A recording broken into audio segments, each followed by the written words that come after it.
যদি আমি 36 ধরি, ঠিক আছে, হিপ 36, মোহরি 12, এর সাথে কি যোগ হবে? 36 এর সাথে কোমরপট্টি আছে না, রাবার ঘর, 2 ইঞ্চি রাবার ঘর যোগ যোগ নিচে হেমে 1.5 ইঞ্চি, তাহলে কত হইলো? 36, 38, 39, 39.5। হিপের সাথে বাক সাইড 36, ঠিক আছে, এর সাথে লুজ 2 ইঞ্চি যোগ সেলাই 1 ইঞ্চি 12, মোহরির বাক 2 6 যোগ সেলাই 1 ইঞ্চি 7 ইঞ্চি। এই হচ্ছে আমার টোটাল। এটা ভাঁজপাশ,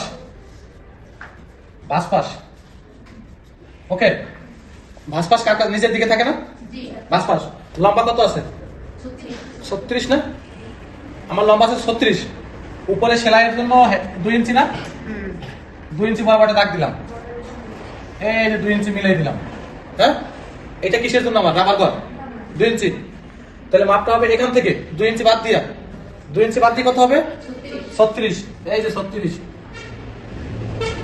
এই মনে করতে 36 এটা। আর হেমের জন্য কত আছে? নিচে বটম হেম দিতে হবে না, 1.5 ইঞ্চি আছে, এই যে 1.5 ইঞ্চি।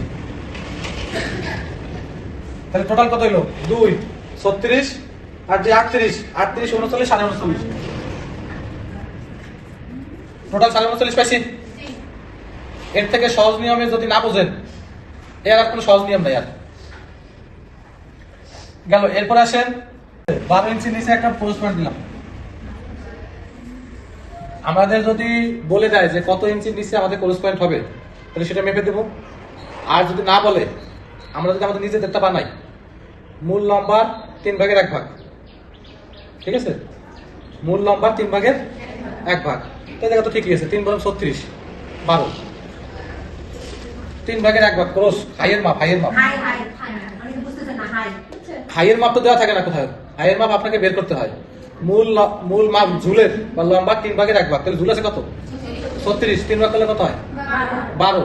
আপনি এর থেকে আর 1 ইঞ্চি বাড়াইতে পারেন, সর্বোচ্চ 13 দিতে পারেন, কিন্তু এর আর বেশি দিলে কিন্তু ছিঁড়ে যাবে। তাতে প্যান্টে যে যদি ঝুল থাকে তাহলে বাড়ি লেগে ছিঁড়ে যাবে।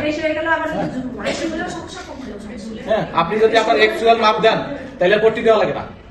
হ্যাঁ, তাহলে আমার হিপের মাপ 36, 9 ইঞ্চি, এর সাথে 2 ইঞ্চি হচ্ছে ক্রস পয়েন্ট লেখছিলাম, আর 1 ইঞ্চি সেলাই। তো টোটাল কত? 12 না? 9, 10, 11, 12। ওকে, আপনি এখান থেকে এভাবে মিলাই দেন। আর মোহরি নিয়েছিলাম কত? 12 রাতে কত? 6 আর সেলাই জন্য 1, 7। আপনার সেলার ওকে।